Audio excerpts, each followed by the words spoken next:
And thank you for tuning in to my last video, you know what I mean, about Andrew Holness. Well, we got some breaking news that just not too long been released that he should not be charged.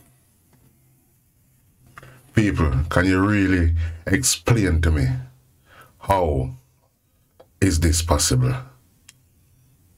Unless some money has been exchanging hands. You understand where I come from?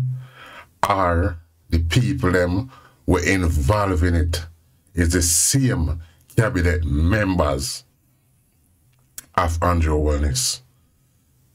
You understand where I come from though? This is just total madness. It's total rubbish, this is. You understand me?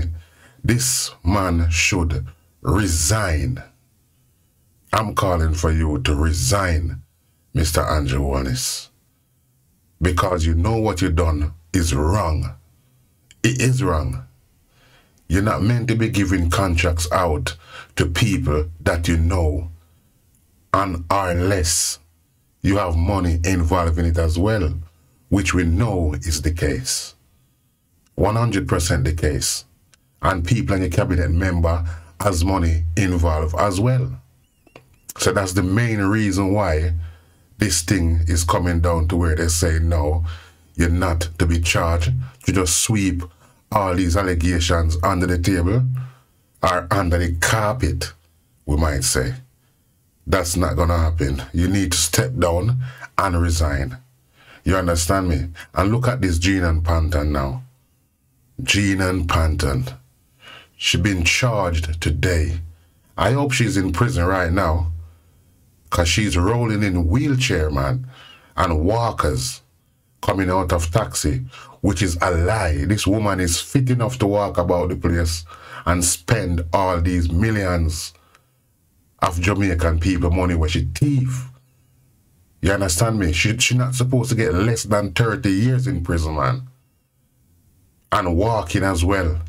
Walk in, not wheeled in, because she knows she can walk. She knows she's mobile, but she's trying to use the system against the system. If you understand what I say. Please don't be blind, Jamaica. Please don't be blind. Let's get straight into it. Listen to this. So the charges are larceny as a servant. Gina Panton. She was charged also for forgery, uttering forged document. We charge her for the breaches of the Proceeds of Crimes Act. Next 10 years that? Breaches of the Cybercrimes Act. And as well as breaches of, okay, I said breaches of the Cybercrimes Act, breaches of the Cybercrimes Act, Section 4, that is access with intent to commit a fraud. The section in which we charge her for breach of the Proceeds of Crime Act, that is engaging in transaction involving criminal property. So there are a number of charges which has been laid upon her. This woman is meant to go and serve her time. You ain't no different than the criminal them in Jamaica that's killing people. You ain't no different than them. To be robbing from people that not say them poor people, but they put in no money for them future. They're investing for a reason. Gina Panton, they are investing for a reason. Not for you to come and thief it out and do what you want to do, living in some top area, in some posh apartments, and everybody around you are right. You understand what I say? No. They shouldn't go down like that. Justice for the people, them. They should get back all their money. All of your assets, them should be sold out. This is everything for sell and pay back the people, them, and you go sit down in a jail for 30 years. Families, please let me know what you think about that. Am I wrong? Am I wrong? Let me know in the comment section, because this is totally wrong for the Jamaican people, them. You understand me? And it's over. You know how much people them charge her for? Yeah? Listen to it. We're going into it.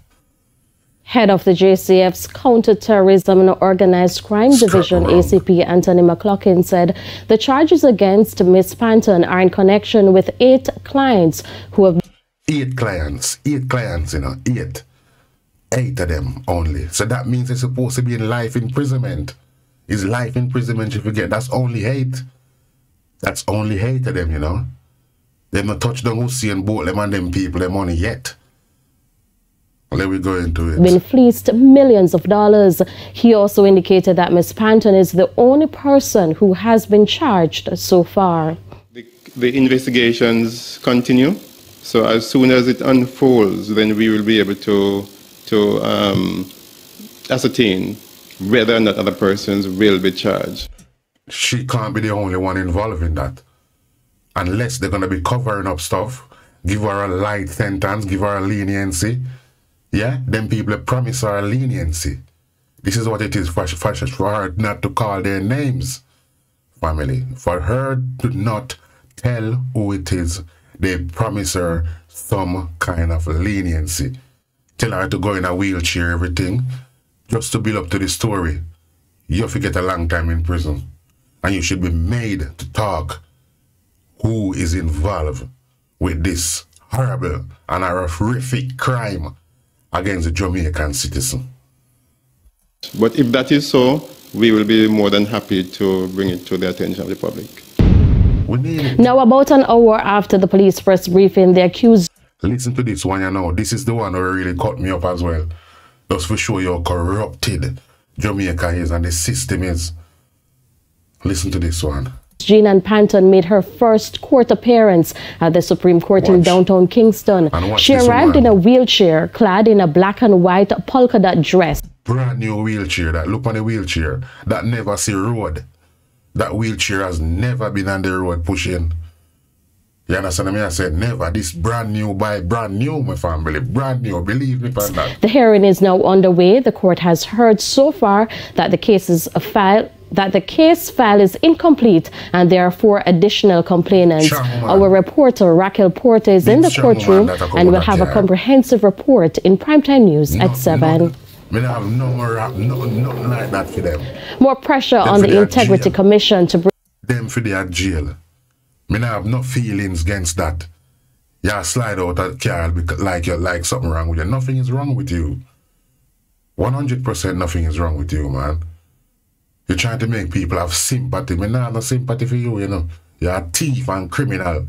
You know worse than the gunman them in Jamaica. And the robber them, housebreakers. You know worse than them. You same boat.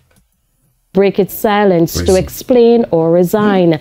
This is in relation to its report and subsequent ruling into conflict of interest claims against the Prime Minister. O'Shane Masters reports. Questions have been swirling as to whether there was an ulterior motive in the withholding of the decision by the Director of Corruption Prosecution that no charges should be laid against Prime Minister Andrew Holness. It follows a tabling of a 107-page report which details how contracts totaling millions of dollars were given to an associate of the Prime Minister for works with a number of government agencies. And you're going to come to me and tell me that the Prime Minister didn't know what he was doing? He know what he was doing. Giving all these contracts to him, friends and cronies them. Yes, he knows. So you're not supposed to skip this one. We can't make him skip this one. And within his constituency between 2006 and 2009. But despite the tabling of the report on Tuesday, the ruling of the Director of Corruption Prosecution, Keisha Prince Kamika, only came out on Thursday, a whole 24 hours later. It's why President of the Private Sector Organization of Jamaica, PSOJ, Metri Siaga, says clarification is needed from the Integrity Commission. Right. What we need is some answers from the Commission in its entirety.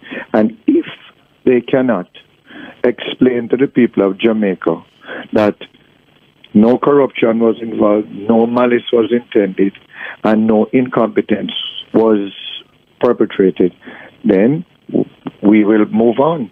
If they can't prove that, then I think it is incumbent on them to resign or to be fired. Bam. That's how it deal with it. Radam, you're out of power. That's how it figure. You understand me? Because there was corruption involved. Jamaica people, don't make them fool with you, man. There was corruption involved. You understand me? They know what they was doing when they handing out these contracts. They know. And the Prime Minister gonna come to us now and tell us, say, nothing like that. No, man. Jump down off of that place there and give somebody the country for run. We have sense and know what we do for the Jamaican people, them.